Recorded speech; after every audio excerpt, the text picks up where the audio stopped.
Ahoy mateys! To install new LUTs in your Davinci Resolve, first of all, copy your new LUTs,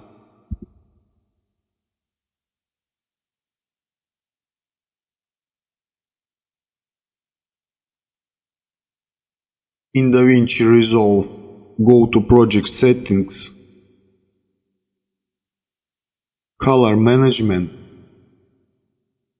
open LUT folder. Just paste those new LUTs in this folder.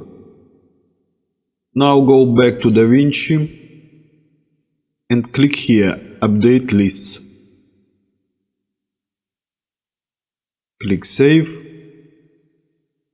And now you have your new LUTs. Go to Color page, LUTs, here they are, your new LUTs. That's it. Thanks for watching, have a nice day.